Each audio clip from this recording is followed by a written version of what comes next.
this animated or visual medium called television, which you're watching. Public service announcements come on, and there is this wonderful competition, which if you've been watching, you saw the first 2 place winners, and these folks are the 3rd place winners because, when creativity happens and you only have 2 first and a 2nd place, some beautiful things sometimes get lost, and some great films which you think should have won, they don't win an award, but they should. And so the award systems are sometimes skewed. So we're here to see these guys here. They're the 3rd place winners. And Mr. Gray, yes, you are a professor of animation. Yes. Fantastic. Thank you. And you also are also a professional in the field. Yes. Which is it's a really great thing here because we need professionals specifically in the field to keep up. You have to keep up on what techniques work in all new things that are happening. Absolutely, yes. I mean, I've been working 20 years as pencil for hire, which is pencil for hire. My site. Yeah, like have pencil will travel. Yeah. Oh, that's pen for hire. But yeah, what I try to do is with the Digital Media Academy at Pleasant Grove. It's pretty nice to be able to try to come in and show the students like how you could actually make a living as an artist and an animator, and give them a lot of options and kind of just show them a way that, in my mind, the ideas are what make you money, and then the technical aspect that I help them with is just that.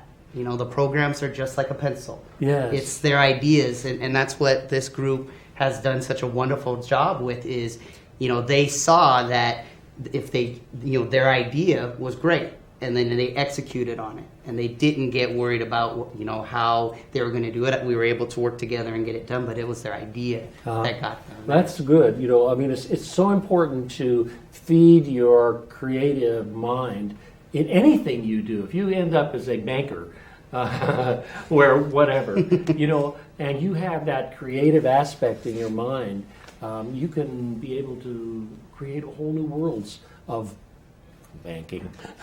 Yeah. But, there are creative fields that you can work and live in and have a happy life. So tell me about your video and what you did. So at first we started with a storyboard. We drew out what we wanted. And so we were doing ours for Spare the Air. And we all kind of just came together and we kind of just speculated ideas that could possibly work. And then we all kind of just agreed on an idea, then we drew it out, and then we just kind of set to work on the programs and drawing everything out and animating it all. That's fantastic. So Luke, what was the hardest thing that you found? Was it that 30-second rule, having to get all that information in 30 seconds?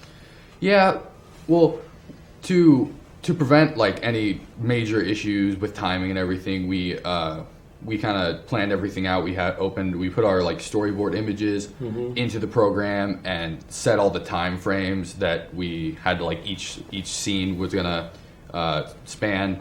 And then we kind of figured out what we were going to say with the voice. And so any timing issues, they weren't that bad.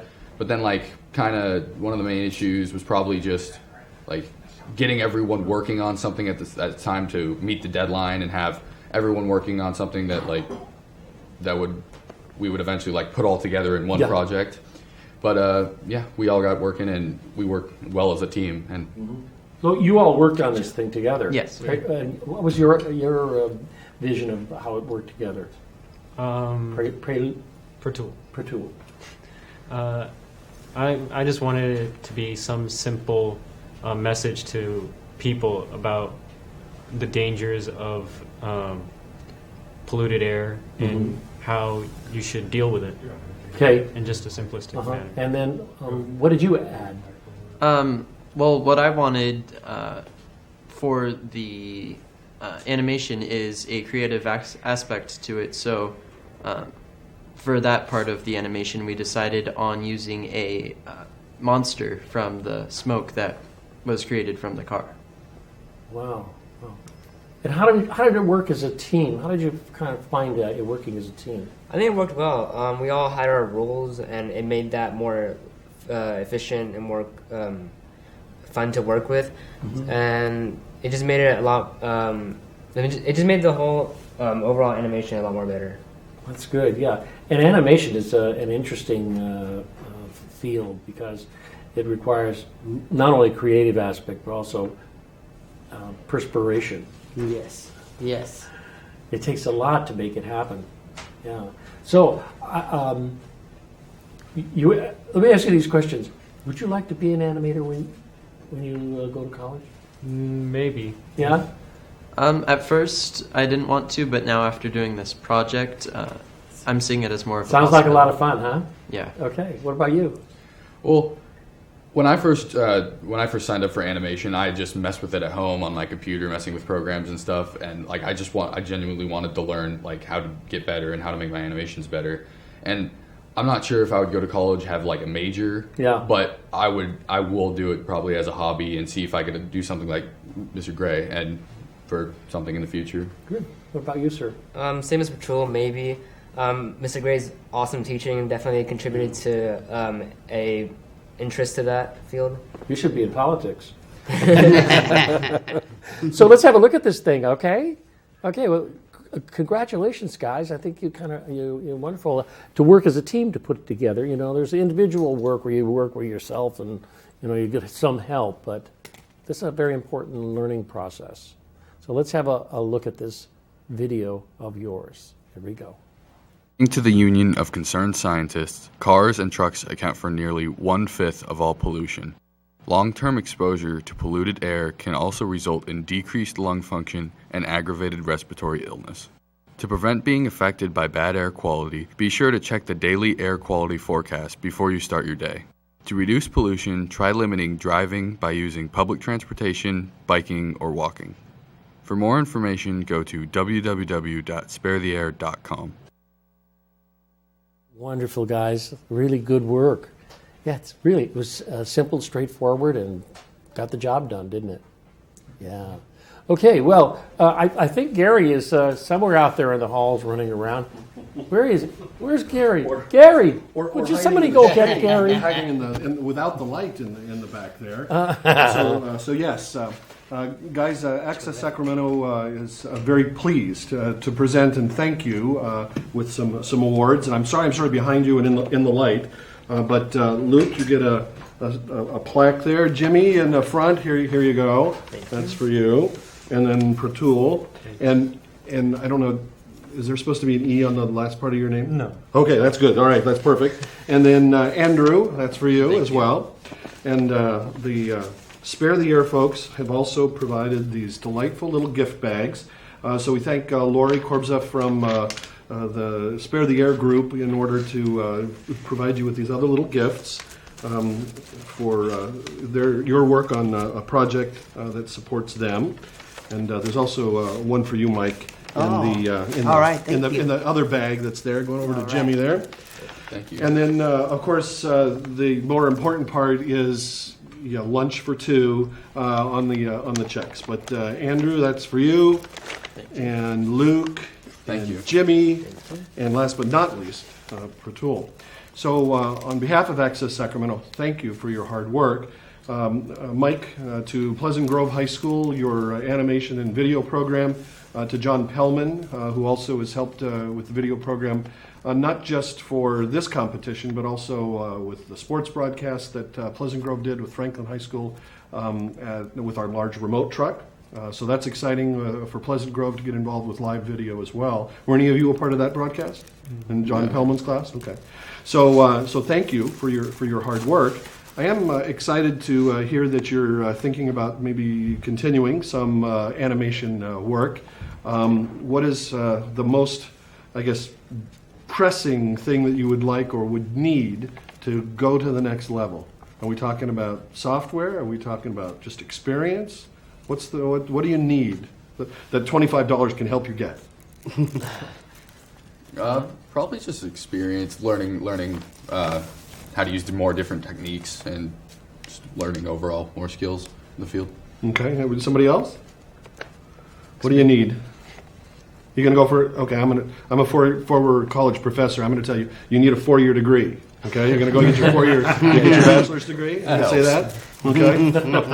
And Mike, I know you're talking about being an artist. Yes. But you started by talking about the story.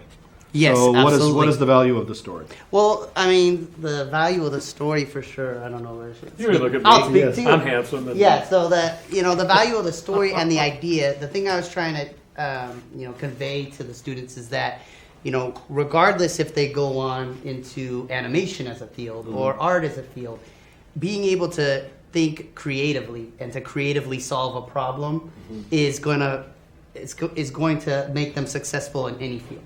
And the idea to me is the currency of the future. It's basically whether or not you do 3D animation or 2D animation or live action. You come out of a movie or you come out of any entertainment, and it's generally did you like it? Well, what is it about it? It's always the story. The reason you play a game. Is it interesting gameplay? But it doesn't matter how pretty it is. Is it interesting? Is it creative? And one of the things that happened in the class that I thought was really amazing was early on. There's people trying to draw, just a circle. We were just trying to draw a circle over and over. And one student took like a pen and was using that. And I was like, this is a creative solution. Yes. This is the type of thinking that gets you ahead in a job. Yeah, absolutely. And so that's generally what I think, and I'm trying to just hope to get them excited about, believing in themselves, believing in their ideas, and being able to, really whatever they think that they want to do, there is a way to do it, as long as they have a passion for it. I can't gainsay that. It's a wonderful statement. It really is. And, it's interesting. And also creative time, to give yourself creative time. I think a lot of people feel pressured in doing creative work, and a lot of teachers pressure you, say, you have 10 minutes to do that, or 5 minutes to do that. But if you maybe slept on it, you would have come out with the better idea. So I think of it. That's great. Thank you. And thank you, sir, for this project. We'll be doing it again. Brad Clark from Franklin agreed to coordinate again one more time for us. Yeah. And I would tell you guys one of the things I used to tell my students when I taught at Cosumnes River College was to ask. The worst they can say is no. Because if you don't ask, no one else is going to potentially help you with whatever it is that you need to go to the next level.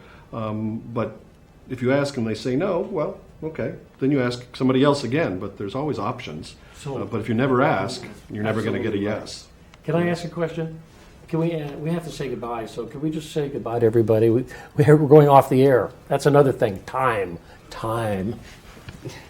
All right. See you next week, folks. Bye-bye now. Adios. Bye. Okay. Thanks.